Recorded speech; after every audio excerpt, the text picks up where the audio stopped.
Hey guys, it's Amanda. So I did it. I can't believe I did it. Yeah, I built my own computer and it's a pretty good accomplishment. I built it on Christmas Eve and I had zero help other than whenever I was trying to install my water cooler to hold the radiator up and hold the back plate on and the front part together and align the screws. I had to have my boyfriend help me align it. That was it. So if you guys are thinking about doing this, you can do it. Please give it a shot. Maybe start with some cheaper parts than what I did up front, but you can do it. I promise you, I can't believe how simple it is, and I cannot wait to do it again. So let's just jump right into this. So I teased you guys yesterday and was gonna show you like I was gonna reveal it, but then I didn't. I know, because I wanted to talk about the parts first, so I didn't have to do that all day today, even though we're still gonna talk about them. So one problem I did run into, immediately when I flipped the power supply on the back, I expected everything to light up and start working, and it didn't. And I freaked. I thought, oh my gosh, it's not successful. And then I walked around and turned the button on the front, and boom, it worked. But it did put a lot of fear in me, trust me. So I have named this build AERIE. This has many Corsair parts, and again, I mentioned yesterday, this is not sponsored by them or anything. I just wanted to get parts that were quality name brand, kind of a name I could trust, if you will. So there's many Corsair parts, and this case is called the Corsair Air 540, and that maximizes the airflow. It's got these large open vents and this huge open space, and so air was fitting because the case is an air case, and Corsair is part of the name of most of the parts. So AERIE was kind of a feminine touch versus like Dragon Slayer or something like that a guy would use. I wanted it to represent me, so AERIE it is. So with the color scheme of this, I went with a predominantly black and white theme. Yes, my motherboard does have some gold on it, but that was about as neutral as I could find without specifically getting a black and white one. My LED has just white lights in it. Then my water cooler has an RGB light, and you can adjust it and kind of fine tune it. It doesn't give you 100% customability. It's kind of hard to actually get it right in there. But hey, I can change it and make it red or blue or greener.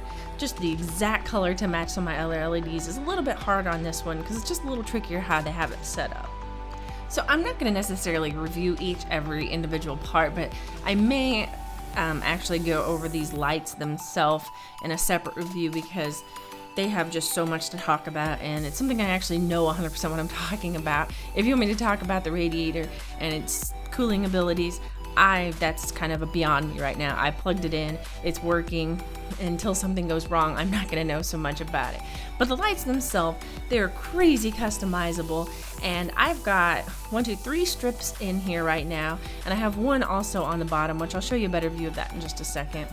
But there's some things that I absolutely love about these and a few things that are a little bit annoying, so I may do a separate review just to kind of detail those for anybody that's considering getting them. But if you look right here at the bottom, these are magnetic, and that is something I really like because if I decide to change it up, which I tend to do quite a bit, you can just pull them up and move them, and there you go. So that's it really on the lights. But real quickly, I did want to show you how I ran the cables through the backside here. I took out one of the PCI slots and just ran it through there, simply just to get it on the bottom and light up the bottom. My RAM, I stuck with white. My fans, I stuck with white. And I believe I told you this in the last video. I had originally purchased purple ones, and you can see the LEDs coming through the backside of the fan there. But I originally went with purple ones. But then once I had these lights that did all these crazy colors, I felt like purple was just going to be a little too much, so I went ahead and went with the white ones. One of the commenters yesterday said all I needed to do was use air cooling in this case if I'm not going to overclock it, and that is true, but I did want to build this to be a pretty much epic machine for me anyways, or for my opinion, but I wanted the ability to overclock if I did want to, even if I never do. I don't care if I do or don't, it's there if I want to. The reason I specifically went with this case are these large grommets here is where you can feed your cables through, and I fed everything through there and hid everything on the back, and it looks okay from this side. I can do a little more work. It's just if I don't have this bright light shining in here, you don't see any of those cables. They just blend into the back and look great. So I also liked how there was these vents and you could see the color LED fans, and these do come stock with this case. I did purchase some upgrades and you can change them if you want, but yeah.